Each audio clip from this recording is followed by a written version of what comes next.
नमस्कार दोस्तों, हमारे YouTube चैनल पे आपका हार्दिक स्वागत करते हैं। कौन सी जगह 100 लोग जाते हैं और 101 लोग आते हैं? सवाल नंबर दूसरा, कौन सा जानवर पानी पीते ही मर जाता है? सवाल नंबर तीसरा, रावण की मृत्यु का कारण क्या था? सवाल नंबर चौथा, शादीशुदा लोगों की क्या पहचान है? सवाल नंबर पाँचवा, 8 किलो को 9 लोगों में कैसे बांटें? सवाल नंबर छठवां, ऐसी कौन सी चीज़ है जिसमें देश, भाषा, जिला तीनों का एक ही नाम आता है? जी हाँ, ऐसे ही सवालों को जवाब पाते रहने के लिए हमारे चैनल को सब्सक्राइब कर लें और बेल आइकन को प्रेस कर दें। जी हाँ, सवाल नंबर पहला, कौन सी जगह 100 लोग जाते हैं और 101 लोग आते हैं? जी हाँ, मैं आपको बताना चाहूँगा कि ऐसी कोई जगह नहीं है, लेकिन एक ऐसी जगह है जहाँ पर 100 लोग जाते हैं और 101 लोग आते हैं। तो चलो ज़्यादा देरी ना करते हुए आपको हम बता देते हैं कि वह कौन सी जगह है। वह शादी है। जी हाँ, हम बारात लेकर जाते हैं तो हमारे पास बहुत सारे लोग जाते हैं, लेकिन जब हम वहाँ से आते हैं तो एक लोग बढ़ जाता है। यही कारण होता है कि शादी में सिर्फ हम एक लोग और लेकर आते हैं, वह है दुल्हन। सवाल नंबर दूसरा, कौन सा जानवर पानी पीते मर जाता है? जी हाँ, ऐसा तो होता ही नहीं है, लेकिन मैं आपको एक ऐसे जानवर के बारे में बताने वाले हैं जिससे कि वह पानी पीते मर जाता है। पानी पीने से कोई इंसान तो क्या, कोई भी जानवर नहीं मरता है, लेकिन ऐसा एक जीव होता है जो पानी पीने के बाद मर जाता है, जो कि आपको स्क्रीन पे दिखा रहा होगा कि कंगारू रेंट, जो कि पानी पीते मर जाता है। सवाल नंबर तीसरा, रावण की मृत्यु का कारण क्या था? जी हाँ, आपको मैं बताना चाहूँगा, राम का और रावण का पहला अक्षर रा है, लेकिन ऐसा क्या विशेष कारण है जिसकी वजह से रावण की मृत्यु हुई थी?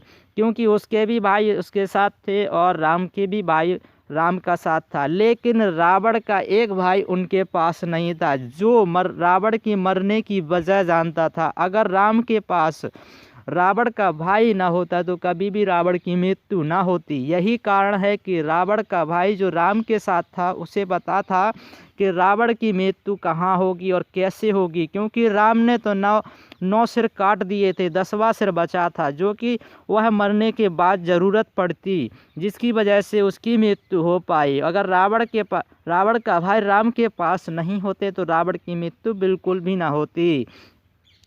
सवाल नंबर चौथा, शादीशुदा लोगों की क्या पहचान है? जी मैं आपको बताना चाहूँगा, वैसे लड़के तो कुछ ऐसे पहनते नहीं है जो कि शादी होने के बाद पता चल जाए कि यह लड़के की शादी हो चुकी है, लेकिन लड़कियों का तो पता चल जाता है। ऐसे बहुत सारे श्रृंगार होते हैं जिसकी वजह से हम लड़कियों का पता चला सकते हैं, लेकिन लड़कों की ऐसी क्या पहचान है कि वह शादी उसकी हो गई है कि नहीं हो गई है? तो आज मैं आपको बता देता हूँ कि शादी होने का क्या रीज़न है और क्या पहचान है कि जिसके लड़कों की शादी हो जाती है। तो मैं आपको बताना चाहूँगा, जो इंसान ज़्यादा घूमता फिरता हो, क्योंकि जब तक के लड़के की शादी नहीं होती है तो वो कहीं बार घूम भी आता है और चला भी जाता है और अपने दोस्तों के साथ समय भी देता है बैठने के लिए। आप समझ जाएं कि अगर यह लड़का कहीं पर बैठ नहीं रहा है, हर समय काम में लगा रहता है, तो एक तो रीज़न यह होता है। दूसरा रीज़न यह होता है कि कभी भी अगर वो मार्केट नहीं जाता है और अगर वो बार बार मार्केट जा रहा है तो यह समझ ले कि इसकी शादी हो चुकी है। तीसरा रीज़न यह होता है कि वह इंसान अगर अपने काम से काम ध्यान में रख रहा है तो यह समझ ले कि उसकी शादी हो चुकी है। चौथा कारण यह होता है कि अगर उसे हम कभी काम पे बुलाएं कि भाई आज पार्टी है आ जाना, अगर वो मना कर दे कि नहीं भाई मेरे पास समय नहीं है, तो समझ जाएं कि उसकी शादी हो चुकी है।